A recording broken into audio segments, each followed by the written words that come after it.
Hi, I'm Leisha Gravinsky. This is Saskatchewan. It's Christmas. We've made our lists. We've checked them twice. The stockings are hung by the chimney with care. You get the idea. I do love the holidays, but I only do the basics. We've got a tree. I baked some cookies, downed some eggnog. But there are some people who take Christmas to the next level, like Jim Hadfield. He starts thinking about Christmas in April. April, when we've barely cleaned up the mess the Easter Bunny left. That is when people start placing orders for Jim's famous fruitcake. I have to cut it off. I cut off ordering on the 15th of June, and I start baking on the 16th of June. And I can't take any more orders. I simply can't. It would go on forever.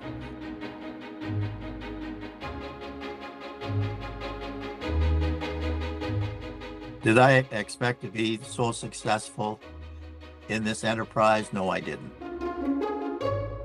Jim makes two kinds of fruitcake, dark rum and Grand Marnier Light. They also contain nuts. The price of the cakes is $150 each, plus shipping. He does all the baking in his kitchen at his home in Milestone. Now remember, fruitcake is a lot of work. You have to tend to them, basting each cake with alcohol every week, a minimum of 6 times. This year, he's made 724 fruitcakes. Do you ever think this could be a record of some sort, like a world record? I have been told that people have told me on my Facebook page that they don't know anybody else who does what I do, given the fact that I do everything myself. I have no help. I do it all myself. Jim has one day where local people can pick up their fruitcake, but he also delivers them by car. He plots all the addresses on a map, like old school with a pen, and he handwrites every single address on 180 boxes before he ships them to every corner of Canada, the Northwest Territories, Vancouver Island, and the Maritimes. I have been told they've never tasted one better than mine. But that's what I've been told. So I don't know if that's true or not. Jim just got a text from Ontario asking for a fruitcake. Sorry, dude.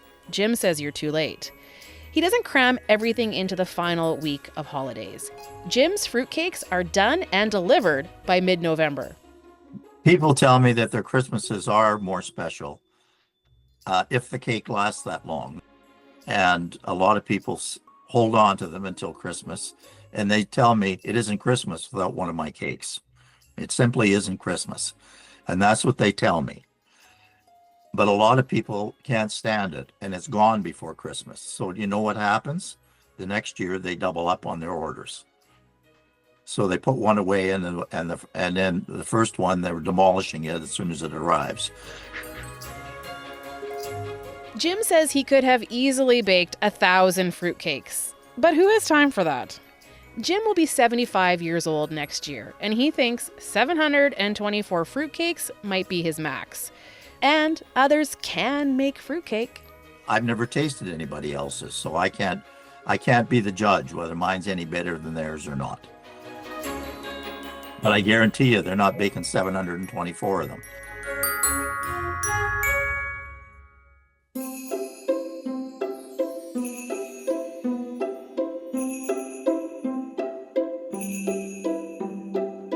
There is no mistaking it's Christmas when you walk into Garnet Mang's 2-bedroom apartment in Regina. He's a collector who loves the holidays. My colleague, Shauna Powers, couldn't believe her eyes when she walked into his home. In every nook and cranny, there are more than 500 nativity scenes on display. So Shauna had to find out where this passion for nativity scenes comes from. Visiting my dad's cousins was a group of siblings that just grew old together, never married, never left the farm home. That was my first introduction. They had a nativity scene. I didn't grow up with one, nor my Lutheran background, that there was ever one at the church that I attended as a child, or the church that I still attend. And so what do you remember most about why that nativity scene as a child in those farmhouse visits seemed special to you? I guess because the whole visit was special and it was just something unique, something different. What kind of nativity scene did they have? A paper cutout one that folds up and is put away in an envelope. You now have a paper cutout one yourself that is almost identical to theirs. How did you manage to acquire that one? One of two options, either a garage sale or a thrift store here in Regina. What did you think when you spotted it? Like, oh my God, yay!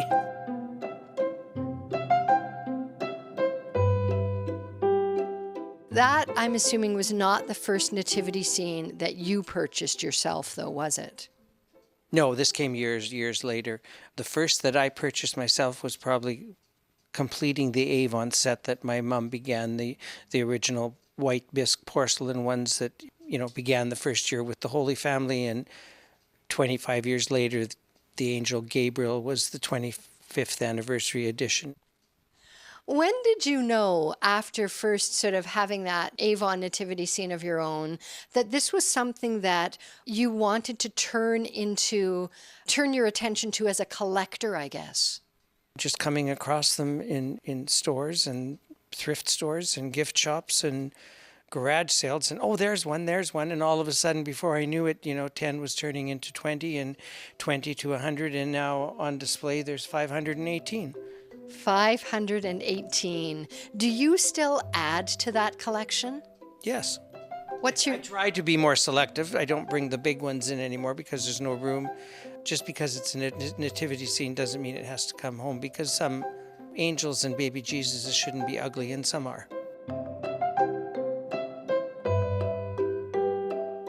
I critique them now at a garage sale, or I look at it and say, well, no, I have better at home. Earlier when we were talking, you mentioned that, some of the garage sale purchase you've made have left you feeling a little bit sad, knowing that a nativity scene might have been hand created with all sorts of love and attention. How would you describe how you feel when you come across something like that has clearly just been discarded by a family? It makes me kind of sad at first that somebody's treasure isn't becoming a family heirloom, but everyone has different interests. It's kind of like when I go into an antique store and see these great old 100-year-old oval frames with beveled glass and stuff with family portraits. And so, okay, if the frame is for sale, that's one thing, but nobody wanted that picture. But I now get that. Since my mom passed away, I have photo albums that I don't know who the pictures are because mom didn't label things. So it happens. And so now with the nativity scenes, first of all, there's a bit of sadness, but then it's like, oh, but I'm giving a good home. So there we go. I get past that point. There's a new life for those scenes. Yeah.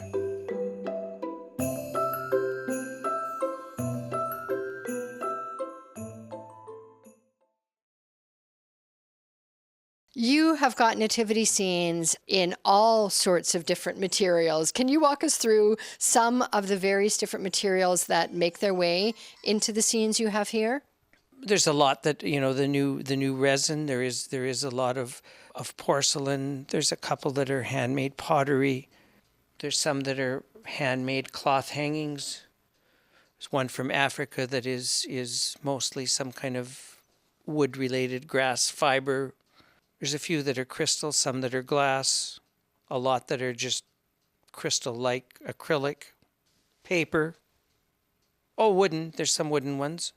The olive wood ones that I sometimes question the authenticity, whether they really are from Bethlehem or not, but that's what they say.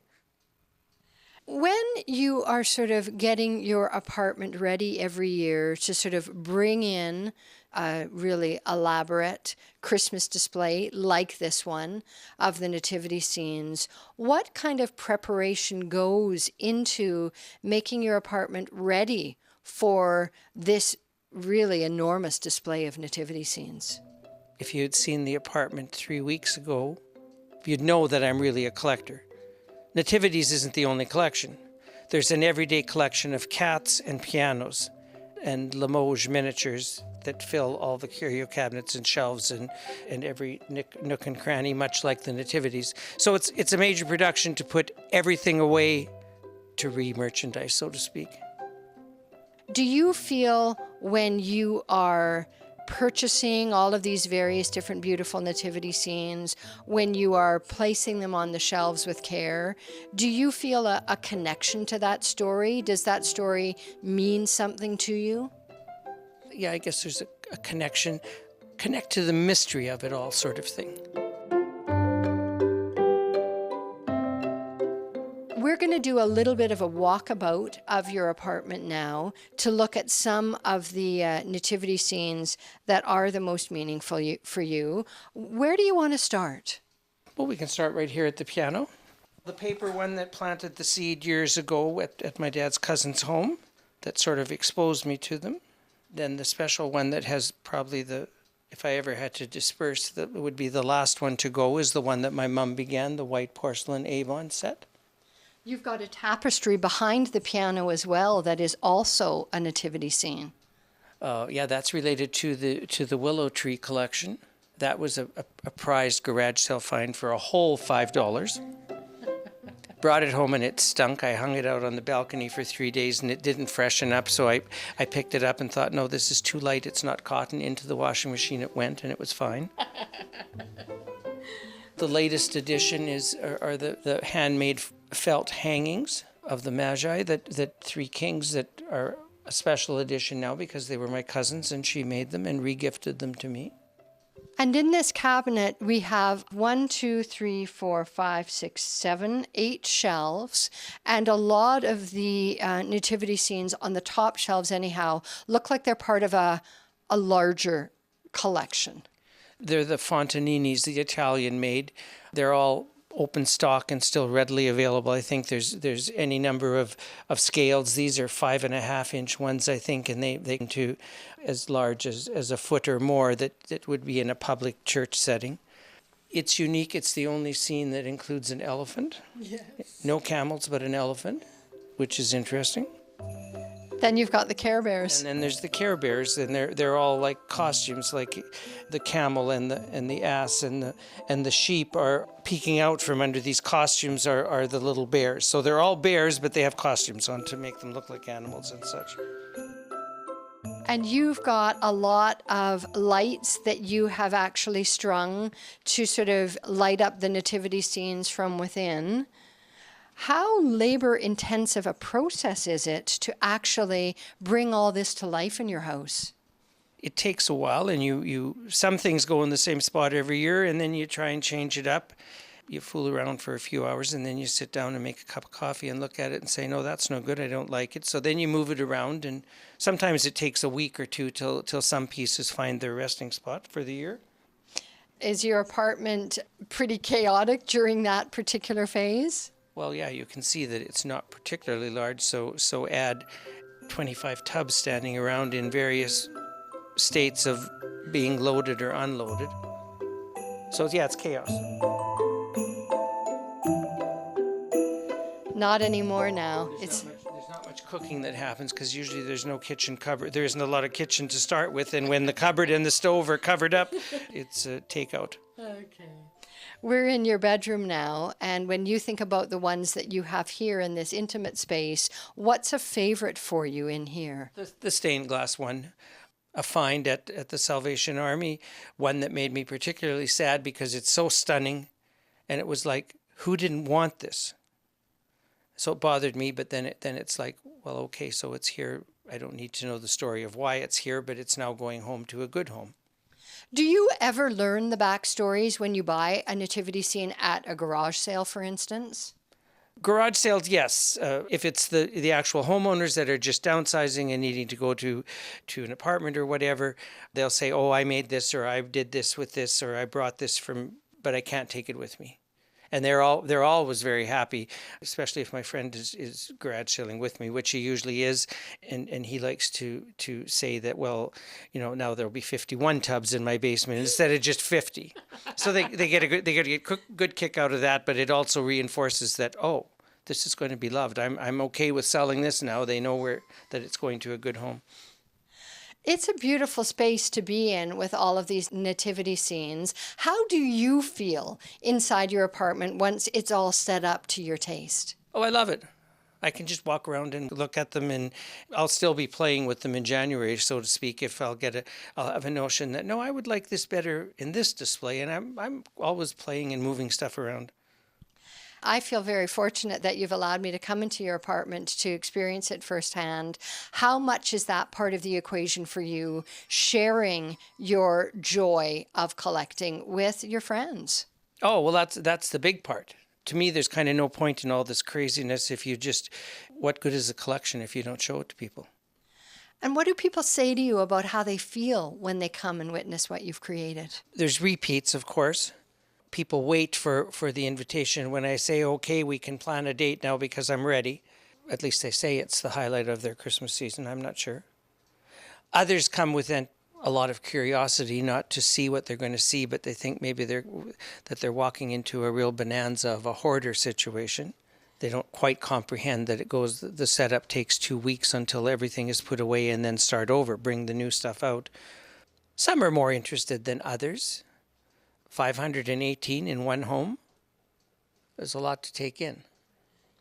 But others wander around and all of a sudden we'll sit down over coffee or a drink or a little nibble of something, and all of a sudden, do you mind?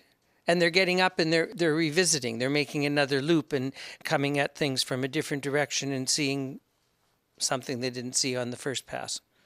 What does it mean to you to bring that kind of Christmas spirit, that Christmas cheer into people's lives? Oh, it's fun. It makes me feel good. There's not much point in having a collection, but if you share it, sharing it makes me happy. Giving, I guess.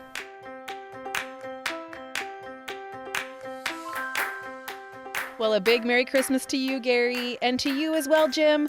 Please add me to your fruitcake list next year. I think I'd like one. I'm Leisha Gravinsky, the host of This is Saskatchewan. I'd like to wish all of you a very happy holidays. This is Saskatchewan is the gift that keeps on giving. We have new episodes coming your way throughout the holidays, so make sure you're following us on your favorite podcast app. Talk again soon.